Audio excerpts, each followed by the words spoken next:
benn journaliste mu jàkkaarloog premier ministre du Sénégal par président du parti Pastef laaj ko laaj bi ko intéressé même bu nekkee taxu woon a jóg jotaay ba. waaw tout dépend su fekkee ne dañoo woote point de presse. oui ñu ne dañuy discuter ci benn sujet. sujet bii moom mooy point bi. dañuy waxtaan ci li nga xamante ne moom mooy contrat ñu renégocier. ça c'est un point précis bu nga xamante ne invitation bañ envoyé journalistes yi wala communication bi nga xamante ne def nañ ko pour inviter journalistes yi c'est clair que ci sujet boobu la. yow journaliste boo ñëwee tes questions doivent porter véritablement sur sujet boobu. maintenant bu ñu ñëwee ñu ne conférence de presse là c'est ouvert. bépp question bu nga xamante ne jàpp nga ni war nga ko mun poser ki nga xamante ne moom mooy animer conférence boobu mu nekk premier ministre mu nekk président public mu nekk directeur de société mu nekk keneen ak keneen moom mi nga xamante ne moom moo woote conférence de presse à partir de ce moment là dafa war a nekk koo xam ne dafa ubbeeku pour toutes les questions yu nga xamante ne intéressé na journaliste bi muy question bu nga xamante ne peut-être c'est de l'actualité wala question bu nga xamante ne des fois sax même des questions bu nga xamante ne dafa koy toucher sa vie personnelle bu boobaa di nga ko mën a poser moom mooy tontu wala mu bañ cee parce que boobu conférence de presse la ay journalistes lañ point de presse c'est un point précis donc nag bu fekkee dañoo woote point de presse yow nga ñëw wax poser question bu nga xamante qui n'a absolument rien à voir avec point bi ñu la woowee ka nga xam moo koy animé day jaadu ci moom mu ne lii du ma ci répondre xam nga wala lii taxumaa jóg. kon comprendre nga la réponse du premier ministre. dama koy comprendre professionnellement parlant en tant que journaliste ça s'entend. te pourtant booy déglu journaliste bi salle bi sax dafa yëngatu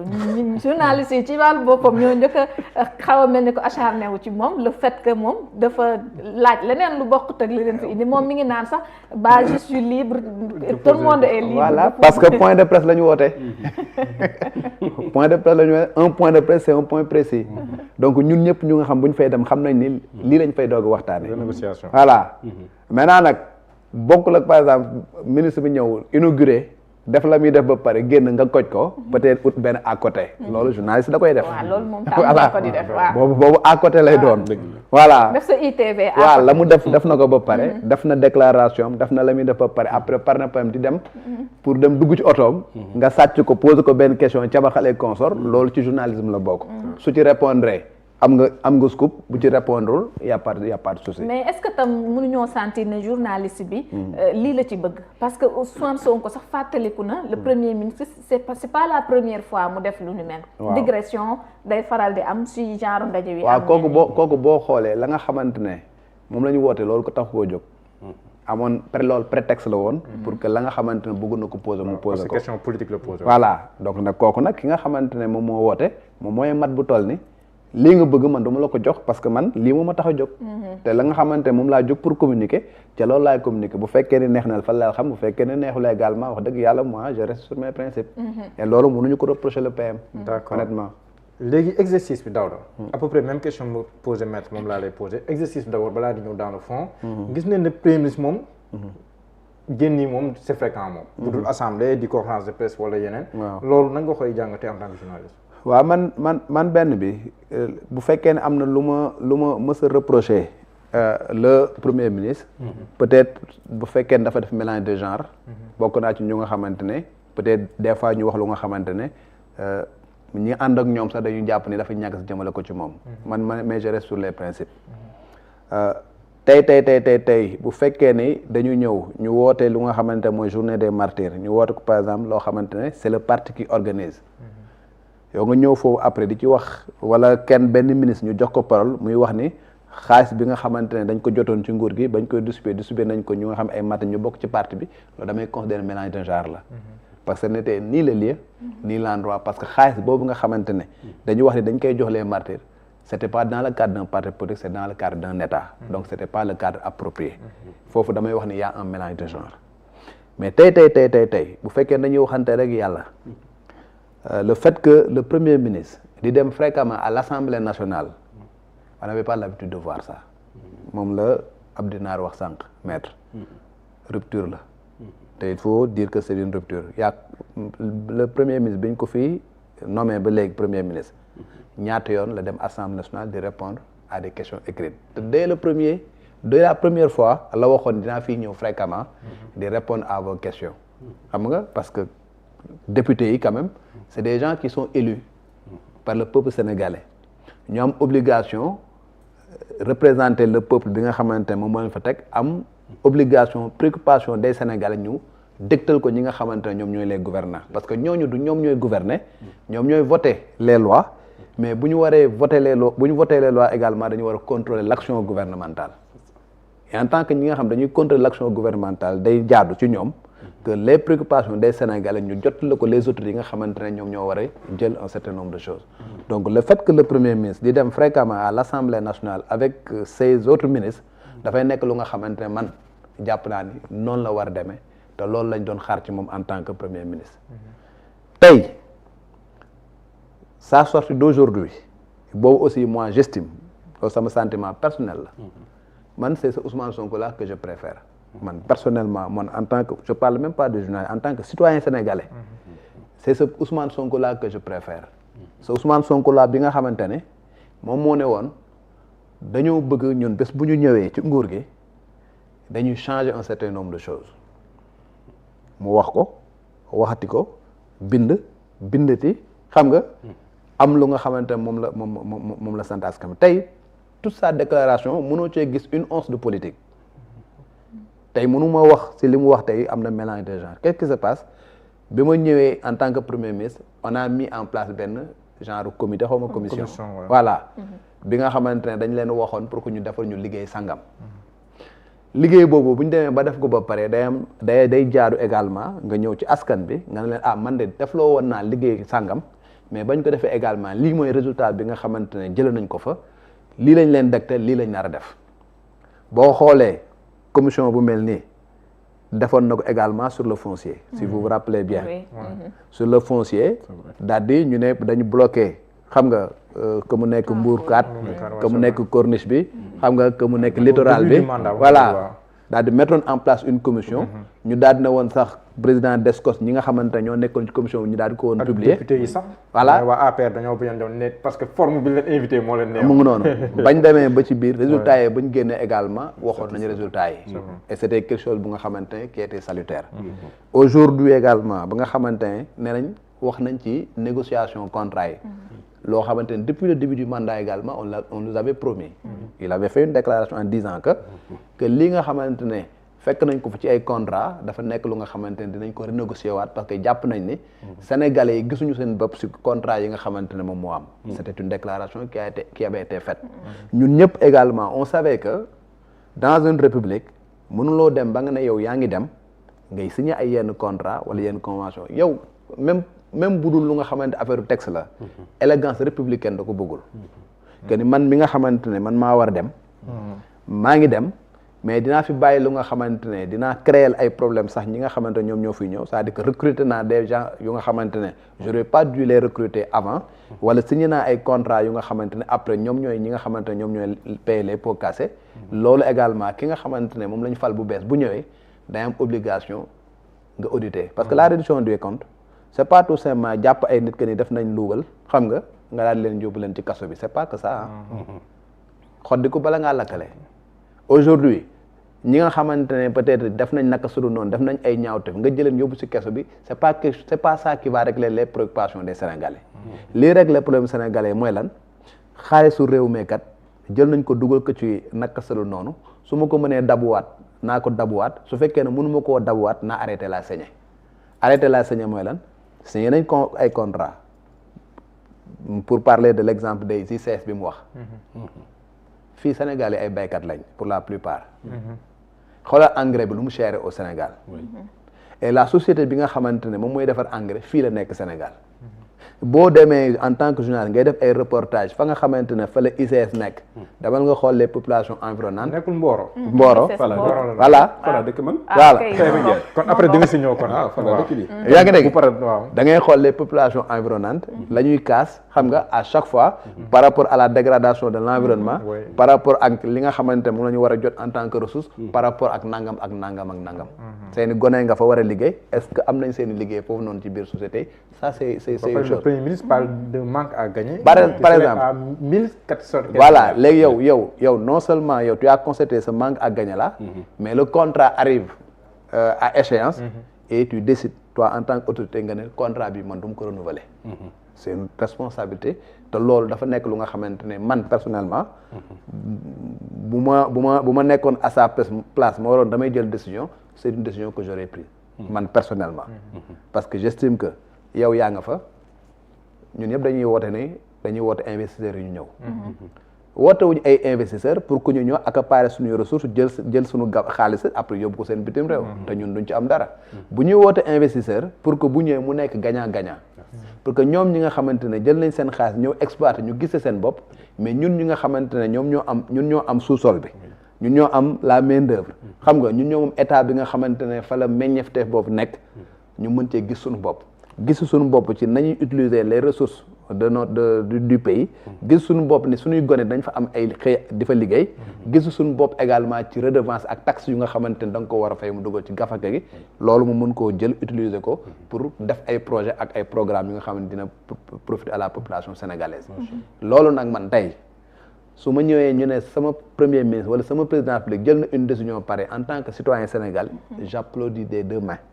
ça c'est même pas le journaliste wala nangama c'est le citoyen sénégalais et je dis que man loolu moo tax ma ne la posture boobu li nga xamante ne le premier ministre moom la def tey man mënuma nekk sénégalais ba pare te du ma ko rafetlu dama koy rafetlu te déjà comme ni ñuy waxee réduction des comptes c'est un exercice de transparence exercice de transparence mooy lan ICS da ngeen daan ŋàññ ñun def nañ fi liggéey sàngam lii lañ découvrir bañ ko découvrir chiffré nañ ko nangam la décision bii lañ ci jël pour arrêter la saignée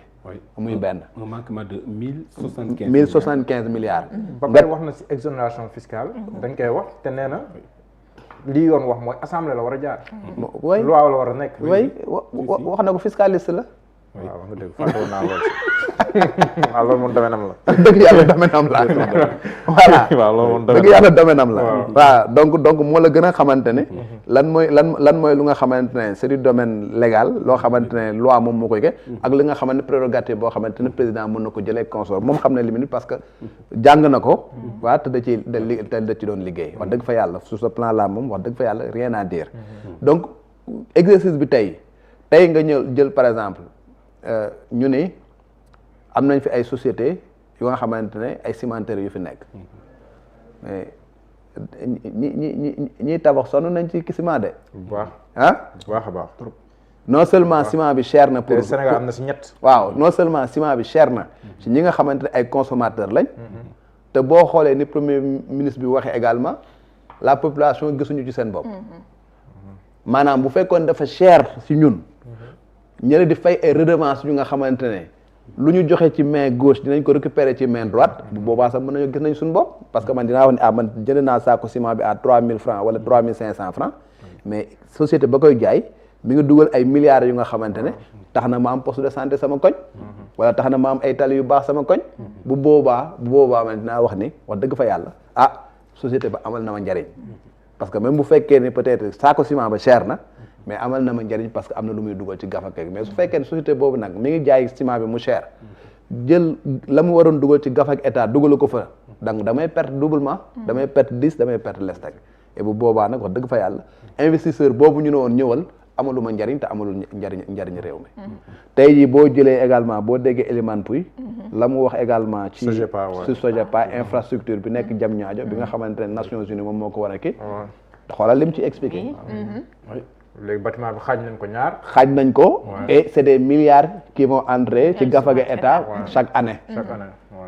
waaw ils ont pu récupérer 20 immeubles. waaw loolu nag boo ko gisee wax dëgg fa yàlla da ngay applaudir beneen bi. mooy tey on a des maisons conventionnées tey boo jëlee tey la dette intérieure du Sénégal. li état devoir à certaines personnes au niveau interne. ay location ay immeubles da cee bokk. bëri na si oui. ñu nga xamante ne damay am sama kër ma loué ko état am nga état di fay te état buy loué kër googu c'est un de ses services la ko koy louel wala ñoo xamante ne dañoo war a bénéficier de logement de fonction ñu loué ko daal leen koy jox au moment où man may dem loué ji di jël xaalis di fay foofu am naa ay immeubles yu nga xamante ne ñeneen ñu ngi koy occuper indûment fan la tegu loolu man ma jaaxee mooy future génération de magistrats yi ak ñooñu fan lañuy fan la leen di dëkkal. teguwul fenn. bu ñëpp jëlee. c'est-à-dire que tey il faut que ñun ñëpp ñu xamante ne man il faut qu'on respecte les fondamentaux. man su fekkee ne dama occuper benn fonction benn haute fonction. mais nag dossier bu tàng la boobu.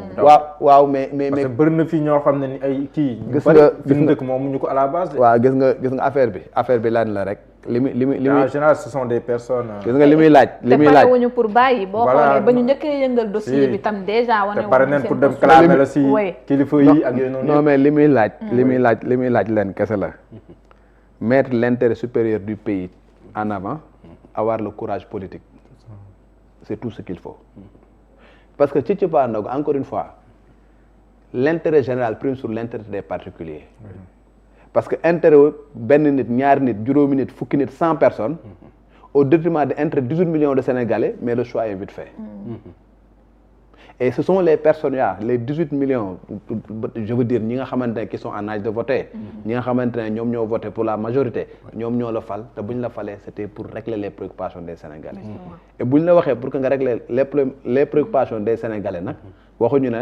su fekkee ne da nga heurté à un contentieux bu nga xamante ne dafa concerner maître Amdi Naar bu nga xamante ne sa gaañ la dëgg sa conc non c'est pas ça que les populations jugoon na fi si Cité Faysal xaw ma ndax yéen a koy fàttali au tout début coow lu mel noonu jugoon na fi même am na benn ancien ministre de l'Intérieur damay bañ a tudd turam bu jegoon président Macky Sall aussi boo xam ne nii moom SOGEPA yóbbu na ko si yoon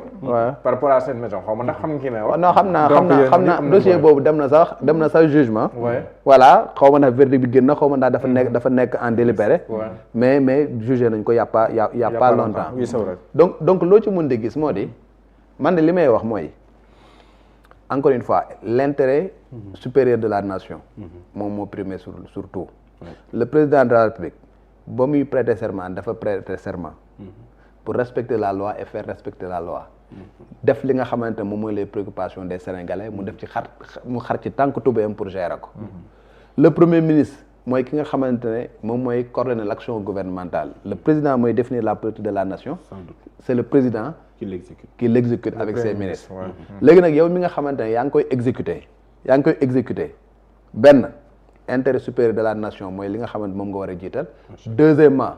mooy nga am courage politique pour li nga xamante ne bu nga ko def pour la population sénégalaise nga def ko et troisièmement pour bañ kenn ku la jam nga respecter les procédures beneen mbir boo xam naa ay dina sañ mer sax mais comme Daouda moo yor kàddu gi